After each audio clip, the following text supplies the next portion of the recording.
I finally got my hands on the King in Black 2-pack, and my goodness are they beautiful. Now let's get into all the details about these figures, and what exactly makes them so awesome.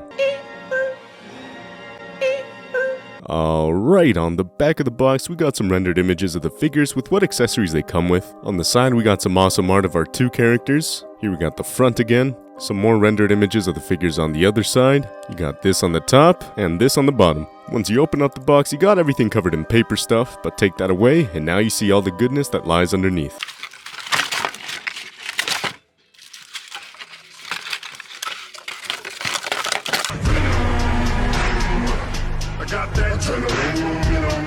Starting off with the God of Darkness himself, we got this ferocious teeth out angry head sculpt, as well as this more stoic, neutral, kinda disappointed looking face. The sculpting on it is beautiful. The details are so well made, like the lines on his forehead, above his lips, the shape of the brows, those defined cheekbones.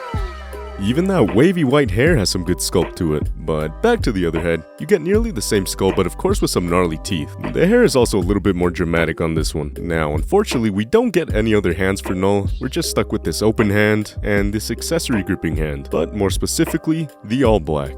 The powerful necrosword that Null himself forged at the dawn of time. The details on it are so good, with red and black veiny-like formations sculpted all around the sword. Now, the only problem is that the sword is a little bendy, so make sure not to have it bent too long or it'll probably warp and look like a floppy sword. You wouldn't want that for Null, would you? Now moving on to this absolutely beautiful specimen, we got Venom with his first head sculpt. The texture of the symbiote looks slimy, the teeth are sharp, the tongue long. Hasbro did great with this head sculpt. The gums around the teeth are well painted, the tongue has an awesome sculpt. However, I wish they'd have painted a little bit of green goo on it or something, but it is definitely a great Venom head sculpt nonetheless. His second head sculpt is a grinning one, with Venom showing off those pearly whites he's got. I love how this head sculpt looks, but I really wish they had painted a bit of the gum above the teeth or maybe add some kind of wash over it to make it not look so plain. It's probably something that you could do yourself if really desired, but otherwise it's a great sculpt. Now, although those are the only head sculpts that came in this 2-pack, they aren't the only ones that you can use. For example, you can use the 2 head sculpts that come with the 3-pack Venom.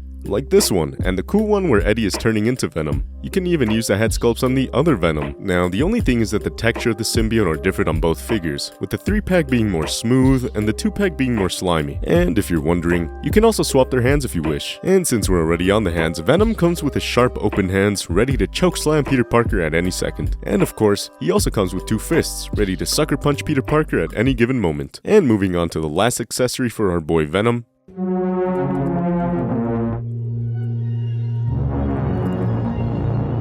These huge f***ing wings. These things are ginormous. But not only are they ginormous, they're also a little bit articulated. As you can see here, I can move the wing up and down and then end up popping it off the joint. But no worries, it goes back on very easily. Ta-da! Not only can you move the wings from there though, you can also move them from... okay. Anyways, as I was saying, not only can you move the wings from there... Okay, really? Are you f***ing serious? As I was saying, the wings connect to Venom's back with a peg, which gives you the ability to do some flap-like motion with it.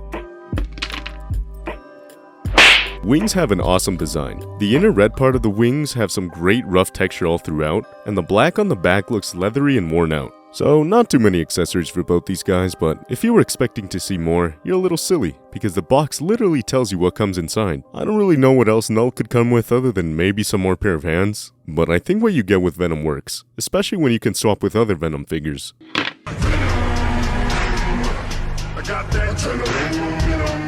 Alright, let's start with the maker of the symbiotes, Mr. Null. Starting off with the head, he has some pretty good range looking down.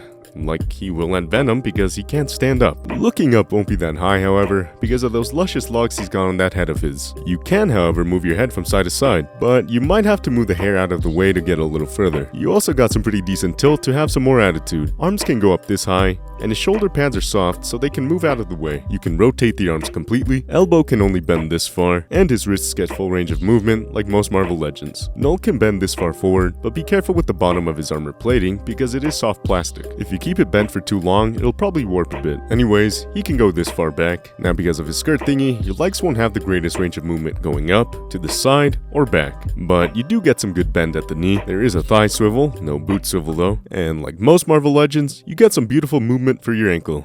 Maybe even too good sometimes. Now onto Venom. He can look this high up and this far down. You can turn it around like an owl, and you get a little bit of a tilt as well. Your arms can go a little higher than a T-pose. You can fully rotate, get some bicep swivel, an incredibly good bend at the elbow, and full movement on the wrists once again. Thanks to the diaphragm cut, you can rotate Venom from the top, as well as get some awesome crunch going forward, as well as back, and combo that with the ab crunch in legs, and you can make Venom touch his head, shoulder, knees, and toes. His legs can split apart this far, go up really high for a good kick, but due to that dump truck of his, you can't move back all that much. Some thigh swivel, a very deep knee bend to kick his own butt, and although you don't get any articulation for his little piggies, the ankle has that full range of movement once again. Overall, I think the articulation for Null works well. I don't ever see myself posing him doing some crazy acrobatics, so having that tough, tall stance works well for him. Venom, however, has some crazy good articulation, some Spider-Man level articulation. Even if he's a much bigger guy, you can get him in some pretty crazy poses. I mean, hell, you can even get him in an Iron Man pose better than Iron Man. Why are we making whatever this is? Why is whatever this is in production? Why? I got that adrenaline. I'll just get to the point. These guys are huge. Most likely every other figure I put beside them is gonna be smaller. So let's start off with the Marvel Legends Armored Spider and Carnage from the Venom Pool wave. I mean, with this you can see just how big they'll be against a majority of Marvel Legends. Spider-Man barely reaches chest level on them. They're huge. Here's a 3-pack Venom, who is tall, but not as tall as these two. Here they are with the SHF Deadpool, who looks like a little munchkin compared to these two gargantuans. A Mezco Predator, who once again is tall, still isn't quite as tall as these two though. Here they are with the Sentinel Peter B. Parker and Mafex Symbiote Spidey. Once again, these two are some absolute giants, but I think the size with all these works pretty well. So like I said at the start, these two are big. Almost no one will be as tall or taller than them. I got that adrenaline.